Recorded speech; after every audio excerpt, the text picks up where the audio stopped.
ಆತ್ಮೀಯ ಸ್ನೇಹಿತರೆ, ನಮಸ್ಕಾರ. ಈ ದಿನ ಇತಿಹಾಸ ದರ್ಶನದಲ್ಲಿ ಕಲೆ ಮತ್ತು ವಾಸ್ತುಶಿಲ್ಪದ ಬಗ್ಗೆ ತಿಳಿಯೋಣ. ಎಲ್ಲೋರದ ಕೈಲಾಸನಾಥ ದೇವಾಲಯ. ಈ ದೇವಾಲಯವನ್ನು ಕ್ರಿಸ್ತ ಶಕ 770ರಲ್ಲಿ ರಾಷ್ಟ್ರಕೂಟರ ದೊರೆಯಾದ 1ನೇ ಕೃಷ್ಣ ನಿರ್ಮಿಸಿದನು. ಕೈಲಾಸನಾಥ ದೇವಾಲಯವು ಮಹಾರಾಷ್ಟ್ರದ ಔರಂಗಾಬಾದ್, ಈಗಿನ ಸಾಂಬಾಜಿ ಜಿಲ್ಲೆಯಲ್ಲಿದೆ. ಈ ದೇವಾಲಯವು 164 ಅಡಿ ಉದ್ದ, 109 ಅಡಿ ಅಗಲ ಮತ್ತು 92 ಅಡಿ ಎತ್ತರವನ್ನು ಹೊಂದಿದೆ.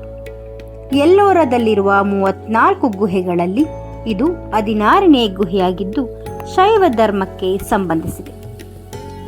ಜಗತ್ಪ್ರಸಿದ್ಧಿಯಾದ ಈ ದೇವಾಲಯವನ್ನು ಏಕಶಿಲೆಯಲ್ಲಿ ನಿರ್ಮಿಸಲಾಗಿದ್ದು ಪಶ್ಚಿಮಕ್ಕೆ ಮುಖ ಮಾಡಿದೆ.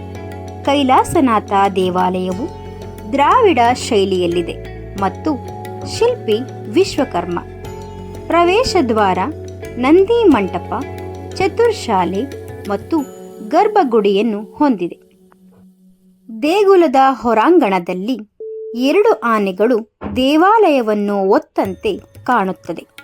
ರಾವಣನು ಕೈಲಾಸ ಪರ್ವತ ಎತ್ತುತ್ತಿರುವ ದೃಶ್ಯವೂ ಇರುವುದರಿಂದ ಇದನ್ನು ಕೈಲಾಸನಾಥ ದೇವಾಲಯ ಎನ್ನುವರು.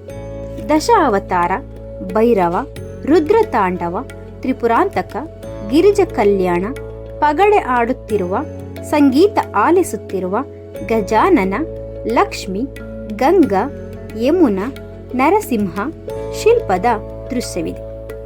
ಕೈಲಾಸನಾಥ ದೇವಾಲಯವು ಯುನೆಸ್ಕೋ ಪಾರಂಪರಿಕ ಪಟ್ಟಿಗೆ ಸೇರಿದೆ. ಡಾಕ್ಟರ್ ವಿ.ಎ. ಸ್ಮಿತ್ ರವರು ಈ ದೇವಾಲಯವನ್ನು ಜಗತ್ತಿನ ಅತ್ಯದ್ಭುತ ಕಲಾಕೃತಿಗಳಲ್ಲಿ ಒಂದು ಎಂದಿದ್ದಾರೆ. ಈ ದಿನದ ಇತಿಹಾಸ ದರ್ಶನಕ್ಕೆ ತಮ್ಮೆಲ್ಲರಿಗೂ ಧನ್ಯವಾದಗಳು. Please like, share, subscribe and press the bell icon and never miss any update.